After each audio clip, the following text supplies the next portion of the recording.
pemilu itu kan sebenarnya sarana saja, Sarana. Tapi yang paling penting ini kan konteks kewargaan kita, konteks bahwa politik itu jangan dipahami luar biasa. Politik itu keseharian kita. Gitu. Misalnya simpel saja, kalau misalnya depan gedung ini ya, gedung tempat kita podcast itu jalan raya namanya apa? Jalan panjang. Coba saja itu, jalan panjang itu asal nama itu ditetapkan oleh produk apa? Kalau misalnya dia jalan ini jalan dari pemerintah daerah, maka dia pasti bentuknya perda. Nah, dan itu lagi-lagi politik gitu.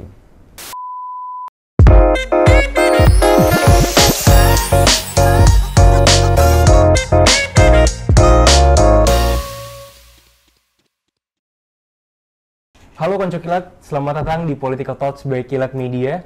Kembali lagi bersama saya Riza Rashad dan saya Firzi Mubin, Coach Justin. Oke, kali ini kita sudah berada lagi dalam segmen Political Talks, dan kali ini Ji, kita akan lebih ngebahas seputar pencoblosan.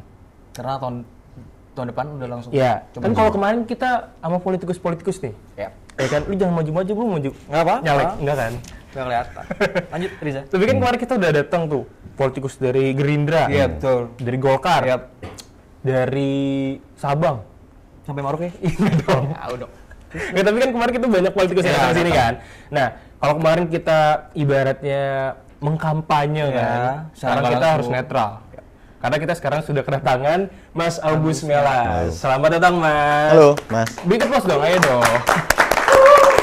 Selamat datang Mas di podcast Kilat Media. Ya, sama-sama. Terima kasih. Kali ini kita akan lebih ngebahas tentang persiapan pemilu di 2024, apalagi kan sekarang 2024 ini didominasi oleh generasi muda sebanyak 60%, Mas. Ya, teoritis 60%. 60% ya. Nah, Mas Agus ini merupakan anggota KPU terpilih periode 2022 sampai 2027. Berarti baru terpilih ya Mas kemarin. Kalau boleh tahu di bulan apa tuh Mas? April. Bulan April Jadi, kemarin? ya hampir 1 tahun. Belum genap 1 tahun. Bulan depan 1 tahun. Ya. Bulan depan 1 tahun. Dan Mas Agus Melas ini merupakan Direktur Sindikasi Pemilu dan Demokrasi sejak 2016 hingga saat ini, Mas. Sejak saya dilantik ya saya harus mundur. Kan tidak boleh double job. Sebagai anggota KPU kan penuh waktu. Ya. Berarti sebagai anggota KPU juga Mas Agus hak suaranya dicabut ya, Mas? Apa bisa nyoblos juga? Ya justru itu bisa kalau itu. Bisa. Kecuali TNI Polri yang aktif ataupun siapa warga negara yang oleh undang-undang tidak diberikan hak pilihnya. Gitu. Oke. Dan sepak terjang Mas Agus ini tuh udah sangat jauh nih. Jauh banget. Mas Agus ini pernah menjadi tim seleksi anggota Bawaslu Provinsi DKI pada tahun 2012. Terus yang kedua juga Mas Agus ini tim seleksi anggota panitia pengawas Pilkada Sulawesi Utara pada tahun 2017 juga. Nah, dari tahun 2012 Mas sampai saat ini, Mas Agus ngelihat perubahan sistem pemilu sampai saat ini tuh gimana Mas? Apakah ada perubahan yang sangat signifikan atau dari dulu hanya seperti ini aja Mas? Sebenarnya kalau saya perhatikan bukan dari sejak 2012 ke sini, tapi sejak tahun 99 karena kebetulan dulu terlibat di peristiwa 98. Jadi perubahan antara dulu saya mengalami fase-fase yang kita masih rezim Orde Baru, ada penataran P4 misalnya, yang itu semuanya dalam konteks meneguhkan rezim pada saat itu dengan era yang sangat terbuka. Tahun 99 saya jadi pemantau pemilu pertama kali, itu peserta pemilunya 48 partai politik waktu itu, dan kemudian penyelenggara pemilunya itu antara pemerintah dengan dari partai politik yang jadi anggota KPU. Nah itu setelah itu kan ada perubahan pembangunan sistem politik kita kan. Jadi misalnya mulai dari produk perundang-undangan termasuk penyelenggara pemilu sejak tahun pemilu 2004 ya. Berarti pemilu itu penyelenggaranya tahun 2003 atau 2002 itu murni dari non partisan lah semacam itu sampai sekarang. Nah kalau kita lihat sistem politik sampai sekarang juga relatif banyak mengalami perubahan, meskipun kalau tiba-tiba kita masuk sekarang ya di era sekarang dan kemudian memperhatikan perubahannya di mana mungkin terlihatnya samar. Tetapi kalau kita ikuti sejak terakhir 5 atau 6 kali pemilu terakhir atau 5 kali pemilu terakhir, ya tentu perubahan politik itu secara gradual terjadi sistem politiknya, gitu. Berarti dari tahun ke tahun juga dari periode-periode juga kan dari sifat audiensi pemilihnya kan juga sangat berbeda ya Mas. Betul. Nah untuk sekarang ini kan di tahun 2023 udah kick off tahun politik dan tahun 2024 juga akan pencoblosan di tanggal 14 Februari 2024. Nah saat ini itu sudah ada riset yang menunjukkan bahwa 60% pemilihan itu ada di tangan anak muda. Pemilih. Pemilih. Nah, ini Mas Agus ini ngelihat situasi seperti ini tuh gimana, Mas? Ya, ini kan bisa dipahami situasi yang sangat alami ya. Dalam satu periode tertentu, lapisan pemilih tentu akan berubah. Nah, kebetulan tahun 2024 memang jadi momentum yang agak berbeda.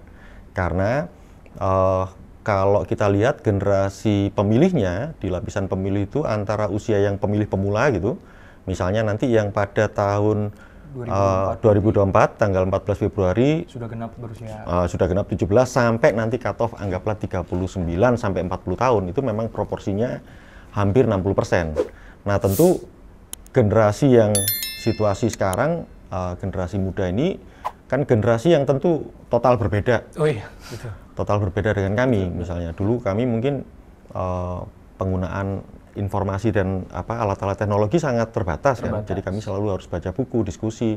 Nah, sekarang sumber informasi didapat dengan dari mana saja. Tentu ada kebutuhan-kebutuhan dan anggaplah preferensi ataupun kepentingan-kepentingan yang tentu berbeda misalnya antara generasi saya misalnya dengan generasi teman-teman sekarang ini. Kalau misalnya teman-teman usia berapa sih? 20. Sekarang genap 28 lu. Nggak jauh dong. Kalau dilihat sih 29 ya Riza. Saya 23 tahun ini. Oke, 23. Enggak dong, 22. Kalau Firzi sama 22 juga. Ya, ini kan generasi-generasi yang begitu masuk ke misalnya berkehidupan sosial langsung gunakan misalnya smartphone kan. Iya, Kalau kami dulu kan masih levelnya telepon koin, kemudian pager gitu kan. Koran, informasi dari koran. Masih kebutuhan itu. Nah, itu pasti beda tuh. Tapi kalau misalkan kita tarik ke belakang nih Mas Agus ya, kita kan sebagai anak muda nih, apakah Mas Agus ini gimana nih ceritanya bisa menjadi seorang anggota KPU Mas? Perjalanan awalnya sebagai anggota KPU itu gimana Mas? Ya sebenarnya nggak pernah bayangkan jadi penyelenggara pemilu. Tapi yang jelas interaksi saya dengan pemilu di Indonesia di tahun 97, saya itu sempat jadi linmas itu, hansip-hansip itu. Kan itu sebenarnya yang seragam hijau gitu kan itu ya Karang Taruna kan, di situ kan. Jadi ada posisi itu yang kalau petugas penyelenggara pemungutan suara kan KPPS itu biasanya yang senior-senior bapak-bapak. Nah, kalau kami yang anak-anak mudanya ya bantu-bantu itu. Nah, itu tapi ya nggak kebayang ini. Nah, tapi untuk pasca reformasi kebetulan saya jadi pengurus di Komite Independen Pemantau Pemilu di Provinsi Jawa Timur. Saya wakil sekjen, jadi ngurusinya itu kan kepresidiuman modelnya itu saya urus internal, jadi presidium internal, jadi saya urus personel, saya urus logistik segala macam untuk 38 kabupaten kota pada saat itu. Nah, pasca tahun 99, pemilu 99, saya melihat pemilu menarik, bukan hanya dari sisi pemantauan pemilu, tapi ternyata dari sisi kajian juga masih jarang didalami orang. Nah, saya mulai tuh ngupas-ngupas pemilu dari sisi ya secara otodidak gitu ya, belajar berbagai literatur. Ada juga satu dimensi yang biasanya orang tertarik awalnya, habis itu agak nggak konsisten tuh. Itu biasanya disebut matematika pemilu tuh. Nah, itu saya dalami secara mandiri lah. Itu nanti bicara tentang bagaimana metode hitung yang dipergunakan untuk mengubah suara menjadi kursi. Apa saja metode yang tersedia. Terus kemudian bagaimana formula matematikanya, dan itu rumusan dari siapa, karena pasti punya tujuan tertentu. Nanti ada juga bicara tentang districting gitu, distrik magnitude, daerah pemilihan gitu. Jadi bagaimana sih sebenarnya daerah pemilihan yang ideal, yang misalnya prinsip keadilan, kesetaraan, proporsionalitas itu bisa dicerminkan. Nah, misalnya ada constraint batas wilayah administrasi pemerintahan segala macam lah. Nah, itu menurut saya menarik gitu. Nah, sampai tahun 2005 saya pindah ke Jakarta. Nah, kebetulan yaitu terlibat di yang membantulah waktu itu Badan Pengawas Pemilihan Umum itu baru pertama kali jadi permanen. Jadi ada pembangunan kelembagaan politik yang juga muncul dan banyak bantu KPU, terus kemudian ada Dewan Kehormatan Penyelenggara Pemilu, beberapa kali jadi. Nah terakhir 2017 lalu saya kebetulan menjadi salah satu tim ahli pemerintah untuk pembahasan Undang-Undang Nomor 7 tahun 2017 yang kita akan pergunakan juga di tahun 2024 sebagai basis hukum kita untuk melaksanakan pemilu. Nah terakhir ya udah daftar jadi KPU dan terpilih akhirnya. Iya begitu. Berarti bisa dibilang kan perjalanan seorang Mas Agus ini sampai titik ini kan penuh perjuangan yang sangat jauh kan Mas.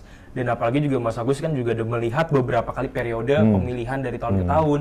Dari 2005, terus ke tahun 2009, 2013, 14. 14.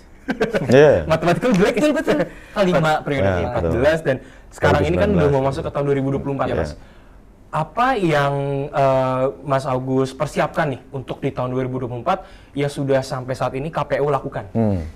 Ya tentu bukan saya secara pribadi Ya, yang ya, menyiapkan, dengan karena bagaimanapun juga itu KPU secara kelembagaan dan itu mandat undang-undang. Jadi sebenarnya sejak 14 Juni tahun 2022 lalu itu sudah dimulai tahapan pelaksanaan pemilu. Nah makanya kami misalnya mengeluarkan beberapa produk peraturan KPU, misalnya peraturan KPU nomor 3 tentang tahun 2022 tentang tahapan program jadwal. Nah ada 11 tahapan pemilu tuh yang ada di undang-undang, nah itulah diatur di situ. Nah kita bekerja dengan tenggat waktu, dengan tahapan-tahapan yang sesuai dengan peraturan KPU. Misalnya tahapan-tahapan itu misalnya sampai sekarang yang sudah berlangsung lah ya, itu misalnya penetapan partai politik peserta pemilu di akhir Desember, pertengahan Desember lah tahun 2022 lalu. Kemudian proses sekarang ini berlangsung secara paralel untuk verifikasi dukungan calon perseorangan atau DPD misalnya. Ya, kita sebut senator lah, tapi Dewan Perwakilan Daerah. Nah, kemudian ada juga proses sekarang sudah selesai 14 Maret lalu pencocokan dan penelitian untuk penyusunan daftar pemilih yang sementara. Nah, nggak tahu teman-teman ini sudah ini nggak, sudah dicoklit? Kemarin sih yang kertas putih ya, itu betul, oleh Pantarli. Kalau sudah dapat, dianterin ke rumah. Ya, diantar ke rumah, ditempel stiker. Nah, nanti bisa dicek sekalian. Jadi misalnya teman-teman yang sudah terdaftar, itu coba aja buka di cek dptonline.kpu.go.id, masukin nomor induk kependudukan, akan ketahuan Anda terdaftar. Datanya keluar tuh. Betul. Nah, itu kalau yang sebenarnya. terdaftar, kalau yang enggak. Nah, kalau enggak artinya nanti akan ada proses selanjutnya kan. Ini kan masih proses penyusunan daftar pemilih kan juga sebenarnya bisa dikatakan panjang. Nah, sekarang kan ada coklitnya sudah selesai. Jadi nanti akan diproses lagi di bawah untuk kemudian sampai jadi daftar pemilih sementara. Nanti ada perbaikan lagi jadi daftar pemilih tetap. Nah, itu nanti bisa ngurus tuh di situ. Kalau yang KTP-nya hilang, itu gimana Mas? Bisa milih nggak tuh? Emang ada KTP? Temen gue hilang KTP-nya, SIM-nya, ATM-nya hilang. Kecopetan. Ya kalau hilang ya kan harus lapor polisi ya. Yang jelas biasanya kita simpan juga fotokopi KTP atau nanti nomor induk kependudukannya kan juga di KK. Nah, tapi nanti proses ininya bukan KPU ya, itu prosesnya nanti di Dukcapil misalnya gitu. Tapi berarti semua orang yang memiliki KTP itu bisa memilih ya Mas, maupun KTP-nya hilang atau seperti apa, karena kan harus mempunyai bukti kan kalau kita mau nyoblos. Jadi sebenarnya kan setiap warga negara yang memenuhi syarat undang-undang dia punya hak pilih, kecuali undang-undang menyatakan lain kan gitu. Nah itu secara prinsip gitu. Berarti memang semuanya harus memilih, jangan sampai golput. Enggak loh. 2019 kemarin gimana? Pilih di antara kedua calon. Kan nggak boleh. Ya terserah dong. Lu pilih nomor 1 atau nomor 2? Lanjut Mas. Kalau soal pilihan memang itu kita harus hormati pilihan masing-masing. Iya sih dong. Iya. Kalau kemarin jadi tim sesnya juga ya. Oh enggak ya. Tapi di tahun 2024 nih Mas, yang merupakan pemilu milenial, merupakan data. Dan bagaimana KPU melihat ini Mas? 60% didominasi oleh anak-anak muda. Ya. Apa ada strategi-strategi khusus atau misalkan KPU hanya ya udah seperti biasa kita sosialisasinya ya udah dari media sosial saja, nggak ada langsung terjun atau gimana Mas? Ya, yang jelas kan kalau misalnya tahapan pemilu itu akan diperuntukkan bagi siapapun warga negara tanpa melihat apapun aspeknya, apakah usia, gender, etnis segala macam, semua berlaku sama. Tetapi bahwa fakta teman-teman muda itu akan menjadi lapisan pemilih yang utama, sebenarnya yang paling penting sekarang gini, bagaimana kemudian teman-teman muda memandang pemilu itu apa? Sepenting apa pemilu untuk dirinya? Ya. Nah, oleh karena itu kan sebenarnya kalau kita baca misalnya potret-potret data yang dihasilkan oleh lembaga-lembaga survei yang kredibel ya secara berkala, kan kita tahu tuh sebenarnya preferensi, kebutuhan, kepentingan dari anak-anak muda tentang hidup dan masa depannya. Dan itu biasanya nanti akan berpengaruh terhadap politik dan kebijakan politik yang akan disusun. Misalnya, kalau misalnya teman-teman concernnya sekarang, ini pemanfaatan teknologi menjadi satu langgam kehidupan saya sehari-hari.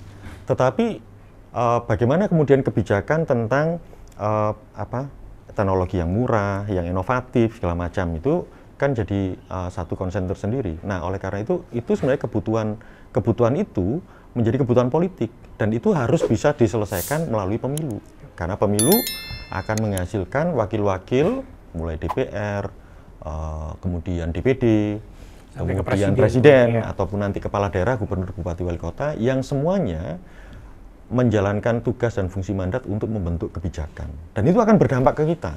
Misalnya masa depan kita bagaimana, kesejahteraan kita bagaimana, dan itu saya kira inilah jadi yang paling relevan dan signifikan nanti 2024 terkait dengan teman-teman muda. Nah, baru setelah kita definisikan mengapa pemilu penting dan mengapa pemilu penting buat anak-anak muda, baru kemudian kita bisa teruskan tuh strategi program, bagaimana upaya kita bisa reach out teman-teman muda, metodenya apa, pendekatannya seperti apa. Nah sekarang memang sedang disusun sama KPU dan sebagian sudah juga jalan. Berarti akan bisa dibilang ke setiap sekolah-sekolah. Ya itu betul. Salah satu program tentu dalam program kerja KPU terkait dengan sosialisasi penyebarluasan informasi ya, terutama untuk menjangkau teman-teman muda ya. Salah satunya kan misalnya KPU Goes to School, KPU Goes to Campus. Mungkin kita bisa bikin event-event yang sebenarnya bicara hal-hal yang kelihatannya simple tapi sebenarnya substansinya penting gitu. Di situ. Itu juga hal yang sebenarnya sangat kami inginkan sih Pak dari KPU sendiri untuk mensosialisasi anak-anak muda, terutama anak SMA ya. Betul. Terutama anak SMA yang susah. Tapi kira-kira ada konsep yang relevan nggak sih Pak untuk pemilu 2024 karena kebanyakan sosialisasinya? Ya gini, kalau sementara ini memang kami itu punya jajaran struktural misalnya di 514 kabupaten kota dan 38 provinsi untuk KPU provinsi, KPU kabupaten kota, dan semuanya juga membaca potret data yang sama. Jadi 60% itu ke depan akan diisi oleh teman-teman muda nih pemilih. Nah, oleh karena itu butuh pendekatan yang berbeda. Oleh karena itu misalnya gini, hampir di banyak satuan kerja kita di kabupaten kota, terutama untuk familiarisasi terhadap bagaimana sih mekanisme pemilu, itu jadi sesuatu yang bukan diajarkan khusus pemilu, tapi sebenarnya kebutuhan yang ketemu antara penyelenggara pemilu dalam hal ini KPU dengan kebutuhan teman-teman di sekolah, misalnya untuk pemilihan ketua OSIS misalnya. Nah, itu kan sudah mekanisme pemilihannya bisa demokratis, rahasia, bebas, langsung, umum, bebas, rahasia, gitu-gitu. Nah, itu biasanya pakai alat bantunya dari KPU justru. Gitu. Sambil belajar lah itu. Berarti pemilihan kampus itu kan ada yang nama istilahnya Luber judil. Itu kan berarti memang pendekatan ke siswa-siswanya juga dari ke sekolah-sekolah itu OSIS. Jadi ya mereka juga bisa teredukasi lah. Jadi biasanya itu pihak sekolah meminta bantuan ke KPU setempat untuk menyediakan beberapa alat bantu lah. Misalnya bilik suara, kotak suara gitu. Nah, kemudian KPU-nya sekaligus datang dan kemudian menyosialisasikan misalnya kalau pemilu yang baik atau pemilihan yang baik, kalau misalnya prinsip langsung, umum, bebas, rahasia, jujur dan adil itu diterapkan dan bagaimana gitu. Nah, itu sekaligus mereka praktekkan itu walaupun untuk memilih ketua OSIS. Ya, jadi relevan berarti. Ya, itu tata cara milih ya. Walaupun nanti tetap di pemilu 2024 kita sudah tidak lagi punya bayang-bayang gitu aja, tapi sudah konkret nih. Ini sekarang pasca kami tetapkan peserta pemilu Yang partai politik peserta pemilu sekarang ada 18 partai politik peserta pemilu di tingkat nasional. Nanti khusus yang di Provinsi Nanggro Aceh Darussalam itu ada 6. Nah, siapa saja partainya, nomor urutnya berapa. Nah, itu yang paling penting. Nah, termasuk bagaimana prosedur memilih atau tata cara memilih. Itu termasuk nanti memastikan kalau misalnya dalam daftar pemilih tidak muncul namanya, bagaimana mekanismenya. Atau misalnya teman-teman yang terutama yang kuliah ya, kan posisinya di luar kota nih, kebetulan dia harus pulang. Kalau misalnya tidak harus pulang bagaimana? Karena kan untuk pencatatan pendaftaran pemilih basisnya domisili. KTP. Nah, tapi kalau misalnya pada hari H kemungkinan dia tidak bisa pulang, maka ada durasi waktu tertentu dia harus pindah milih. Nah, kalau pindah milih, maka dia dapat model surat suara apa saja. Kan nggak semua surat suara dia akan dapat. Nah, itu. Gitu. Itu akan sangat bergantung misalnya apakah dia lintas kabupaten kota, lintas provinsi. Nah, seperti itu. Gitu sih. Oke. Berarti memang udah ada tahapan-tahapannya yang memang sudah harus diterapkan gitu. Nah, kalau dari lu sendiri Ji, ngelihat kesiapan KPU nih dari segi anak muda gimana Ji? Gue mau nanya ke Mas Agus sih, ada nggak sih strategi tersendiri untuk meningkatkan partisipasi anak muda di tahun 2024 nanti? Karena kan anak muda tuh nggak hanya anak SMA gitu kan, anak kuliah yang sifatnya ada beberapa anak yang bubble gitu ya, yang apatis gitu, nggak mau nih nyoblos gitu. Ya, gue nyoblos A juga nggak ngubah, nggak ngaruh hidup gue. Iya. Ada tuh, kayak gitu tuh pasti pemikirannya. Nggak lulus skripsi juga, nggak lulus juga. Iya. Siapa sih kira-kira untuk strateginya? Iya, strategi khusus gitu kan. Ya, gini. Gitu. Sebenarnya pemilu itu kan sebenarnya sarana saja.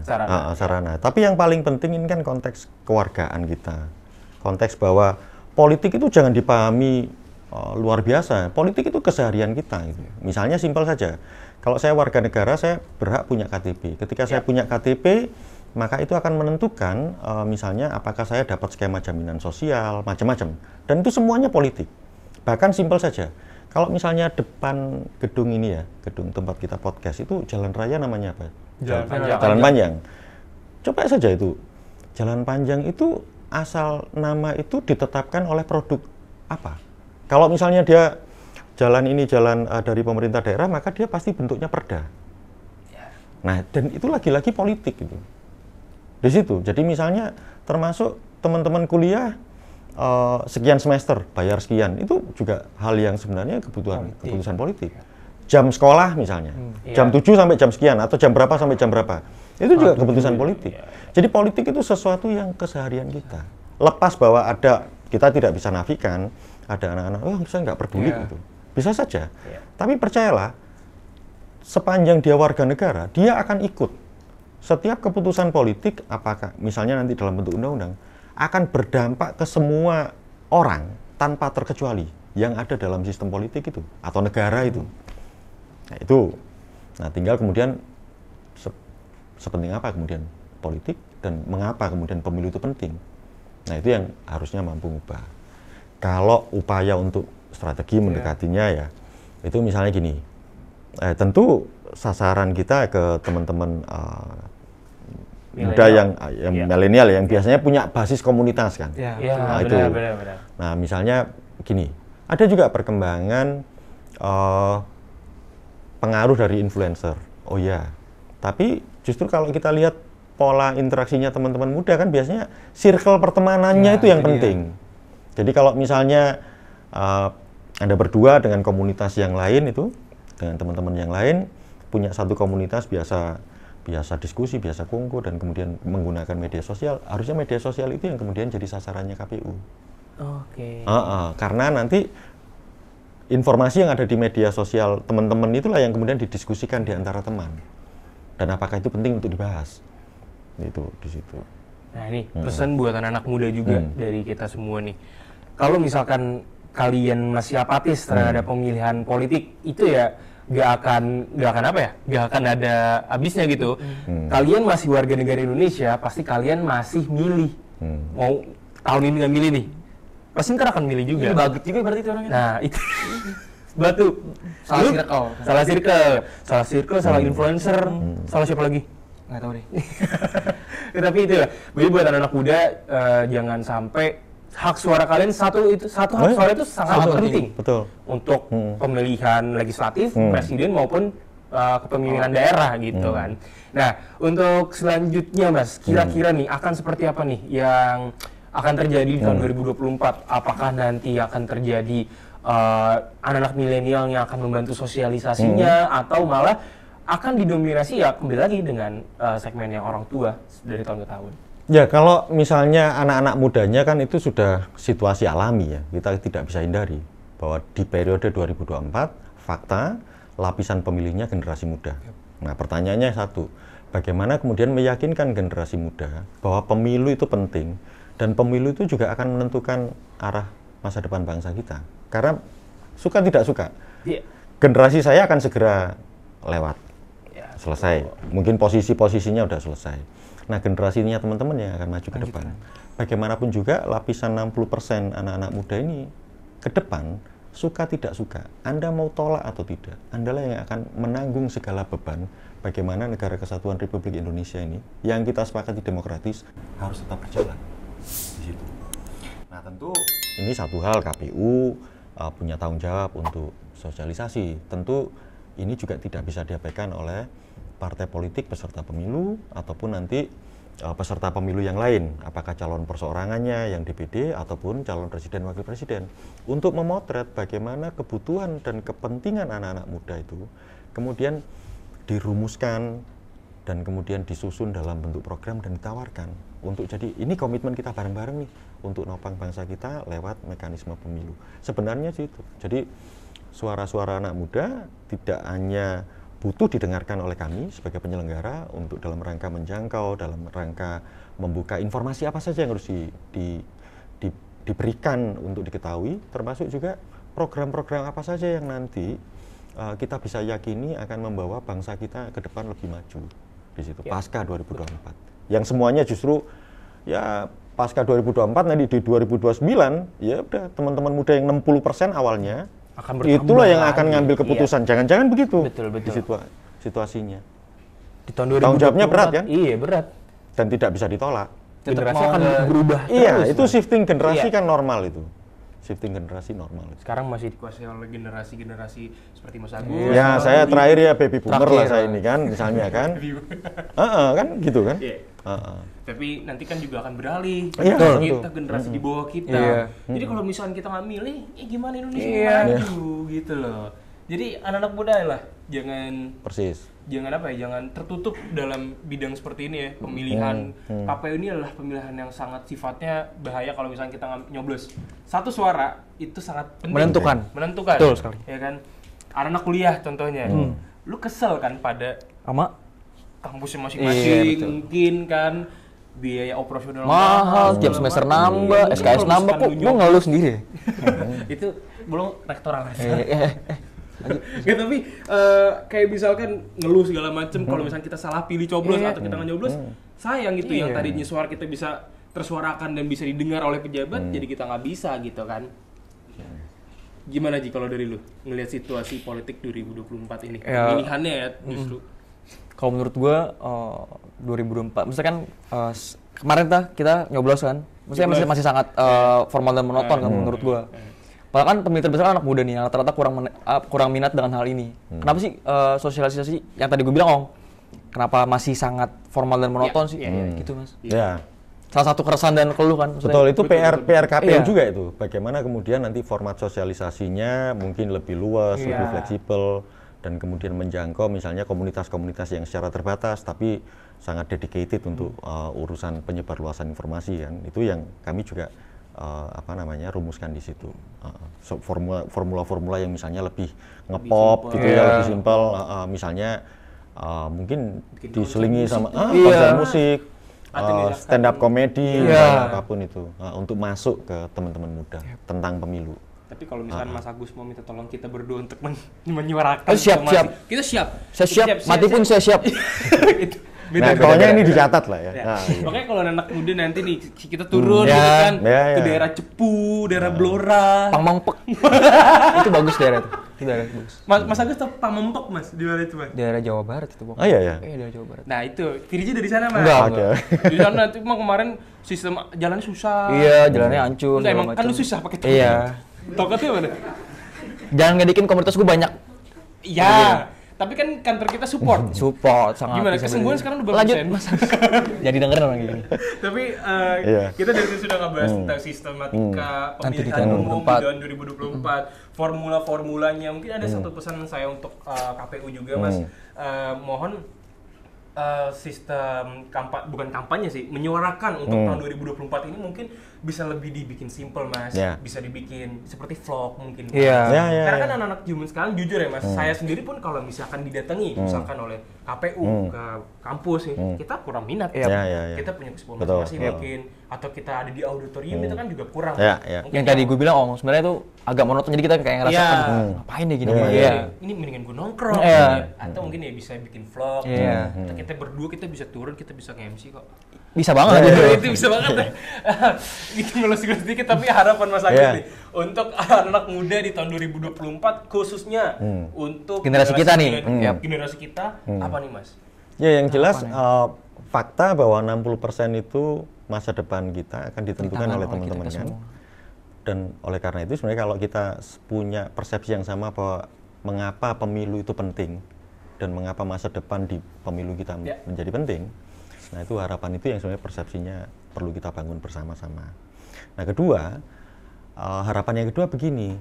Justru selama ini kita dalam konteks pemilu ataupun pilkada, kontestasi politik selalu ada kekhawatiran politisasi identitas, sara segala macam. Yang sebenarnya di kalangan generasi muda, pemilih muda, itu sebenarnya sesuatu yang tidak perlu kita khawatirkan. Karena teman-teman ini biasa, Iya, biasa aja dengan ketika- perbedaan segala macam yang biasanya urusan sara, politisasi, identitas itu biasanya nggak kebawa-bawa dalam konteks relasi. Anda teman-teman muda sadar betul ya, given saya berbeda tapi punya preferensi berbeda, ya kita kumpul komunikasi sebenarnya. Nah, jadi ada banyak harapan yang memang suka tidak suka ditumpukan ke teman-teman muda, karena teman-teman muda lah yang kemudian memberikan kami, mungkin bangsa kita ya, optimisme tersendiri menatap masa depannya. Jadi politik ke depan di Indonesia dalam konteks kontestasi, kompetisi politik dalam pemilu, itu tidak lagi perlu kekhawatiran dari isu-isu yang sara dalam konteks politik atau politisasi identitas macam-macam. Yang potensial justru memecah bangsa ini. Justru pemilu harus dipahami sebagai sarana integrasi bangsa, dan itu sebenarnya anak-anak muda yang punya kontribusi besar. Nah, itu yang paling penting. Gunakan hak pilih. 60% kan di situ. Ayo. Berarti sangat jelas harapannya, gunakan Sangat dan jelas. pilih. Pilih. Jangan sampai disia-siakan. Yang atur 60% lu pada nggak milih jadi 40%. Sayang banget tuh Sayang dia. banget tuh, ya kan. Lu masih mau tuh satu suara lu hilang cuman gara-gara lu malas nyoblos. Iya, tuh kesiangan gitu. Tapi ya itu kalau misalkan kesiangan nih, Mas. Itu, Mas. Kesiangan nyoblos. Masih bisa nyoblos Iya. nggak? Nah, itu ya kan gini, untuk TPS itu kan nanti akan ada aturannya, dibuka pada jam berapa sampai ditutup sampai jam berapa. Tentu kalau udah lewat masanya ya nggak bisa. Betul. Karena males gitu, jujur. Kalau gua tuh pas 2019, tar aja masih rame mama gitu. Bawa anak kan nangis sambil nyoblos kan itu bersih banget. Iya. Biasanya anak-anak tuh mama kalau misalkan mau nyoblos tuh bawa rapi banget. Terus ntar foto begini nih. Itu udah pasti tuh. Pasti. Terus kalau misalkan udah begini ke Starbucks kalau nggak kemana tuh? Iya nggak? Diskon. Iya, Ada diskon tuh. Iya, biasanya betul. diskon. Itu banyak, itu Nah, banyak. Itu salah makanya satunya. Yang gue tunggu-tunggu di 14 Februari nanti ada diskon. Ini kelingking gue akan jadi Iya. Tanda kalau gue dapet diskon nih. Tapi dari kita udah ngomong politik, kita langsung main game saja, Mas. Games yang pertama ini adalah games This or That. Yap. Jadi ada Mas Agus harus milih dengan cepat dan disertai dengan alasan milih. Iya. Pertanyaan pertama, Ariza. Pilihan pertama adalah Pemilu terbuka. Terbuka atau tertutup? Nah, pemilu tertutup atau terbuka, Mas? Kalau saya KPU, saya gunakan undang-undang. Sekarang posisinya terbuka. Terbuka. Oke, tapi kalau suatu saat tertutup nggak mungkin berarti, Mas? Ini urusannya mandat undang-undang. Kami itu nggak punya opini lain, kami pelaksana undang-undang. Gitu. Sesuai dengan aturan undang-undang Betul, yang benar, persis. yang ada ya, Pak. Oke, yang kedua, Lanjut, Ariza. UPN Jawa Timur atau UNAS? Ya UPN. UPN. Kuliah saya dulu awalnya begitu. Di UPN Jawa Timur. Dan S2-nya di UNAS, Mas. Ya. Kalau misalkan zaman-zaman kuliah nih, Mas, ada nggak hal-hal yang memorable buat Mas Agus nih sampai sekarang? Entah ikut demo, Iya. Nah, Mas Agus pernah entah orasi di kampus. Ya jelas demo. Saya kan aktivis 98 juga. Ya. Tadi dia bilang. Ya demo, saya dulu ikut marching band, saya bisa kenal pertama kali ke Jakarta ya ketika ikut marching band di kegiatan kampus kan. Ikut Grand Prix Piala Ibu Tien Soeharto 2 kali Ya kalau nggak, saya mungkin nggak pernah bisa ke Jakarta. Kan mungkin golongan orang yang tidak mampu juga kan. Itu Omar Cingping nggak? Tahu. Gue nggak tahu. Itu yang dung Ya tahu, gue bercanda itu. Tahu. Ya. Lu kan kalau misalkan lu Gua yang main megang drumnya ini di mana? The Jack kan. Lanjut. Megang bass gede. Megang bass gede. Lanjut pertanyaan ketiga Mas Agus. Megang bass gede tuh. Nah, ini Persebaya atau Persib? enggak dong. Salah. Enggak. Ya. Ini bisa memperpecah kita berdua nih. Iya. Manchester United atau Liverpool, Mas? MU Mas jawab MU Mas. Bola, Mas. Saya Liverpool. Yes. You'll never walk alone. Nah, You udah never jelas walk kan, alone. Mas. Karena Manchester United gimana menurut Mas Agus ngeliatnya? Nggak, saya ngelihat militansinya sih. Dan saya normalnya gini, saya akan milih biasanya yang sering kalah. Liverpool pasti sering kalah. Emang sih Mas, sekarang peringkat 10. Iya, pejabat. MU ke 3 sekarang. Loh, Liverpool kalau klubnya kalah nggak hilang, Bro. MU 7-0 Enggak tuh. juga. Kan dilatar pendekatan Mas Agus. The Jack nih. Militannya gue nggak hilang fans kalah 7-0. 7-0. Jadi kita mau lanjutin berantemnya. Kayak itu. Lanjut. Oh. Tapi Iya. saya juga mau mengucapkan terima kasih juga Terima kasih kepada banyak, Mas Agus Mas. sudah hadir di kilat.com juga Political Iya. Thoughts. Iya. Dan saya juga sebagai anak muda sangat berharap kepada KPU juga untuk bisa mensosialisasikan pemilu 2024 ini secara rata karena Iya. golongan-golongan kita juga masih banyak yang Belum tersentuh awam, gitu ya, betul. masih banyak yang belum tahu, termasuk juga anak SMA yang baru kelas 3. Pemula nanti tuh. Pemula. Nah, Milih pemula. Pemula biasanya tuh kalau pemula itu sangat antusias banget. Jadi waktu saya 2019 saya sangat antusias untuk nyoblos. Oh, pengen nyoblos gue nih. Iya, nyoblos foto gitu kan. Nah, mungkin itu yang harus dibangkitkan lagi karena kan ini pemilu sehabis pandemi. Ya. Nah, Betul. ini yang Persis. harus Bapak-bapak KPU, para anggota-anggota KPU mohon ditingkatkan lagi sosialisasinya kepada anak muda. Kalau misalkan bisa, transparansinya juga harus jelas, Pak. Yep. Oke, gitu aja dari Kesimpulannya kami. gunakan dan pilih. Ya, kalau Anda tidak pilih, gimana bangsa Indonesia mau maju? Kalau Anda salah pilih, salah Anda. Iya. Masa salah saya? Menentukan 5 tahun ke depan masalahnya. Iya, 5 tahun bukan hal yang cepat loh, Iya, yang parah. lama. Ntar kalau salah pilih demo-demo. Iya lagi. Tapi harus demo. Ntar nyala-nyalain lagi. Iya, itu malu. Enggak lanjut Riza. Oke deh, kesimpulannya seperti itu aja. Gunakan hak pilih dengan baik, dengan benar. Jangan sampai Anda tidak milih atau golput. Yep. Karena dalam siapapun itu juga, wah parah nih. Ini produsernya gila nih. Itu pertanyaannya apa ya? Enggak kebaca. Masih nih. pincang. Tahun depan pokoknya gue nyoblos. Oke, tapi untuk anak muda, ambil yang baik, ambil yang buruk dari kita berdua. Dan terima kasih Mas Agus. Terima kasih Mas Sama-sama. Agus, sukses terus, Iya. semoga lancar apa-apanya. Semoga Amin. lancar pemilihan umumnya, Amin. Ya. lancar segala Doa kita bersama itu. formula-formula yang sudah diterapkan untuk anak-anak mudanya. Terima kasih, sampai jumpa di next episode. Jangan lupa gunakan Hak dan pilih. pilih. Yap. Saya Riza Rasad bersama Mas Firzi Agus dan Mubin. Firzi Mubin. Pamit undur diri, sampai jumpa. Ya.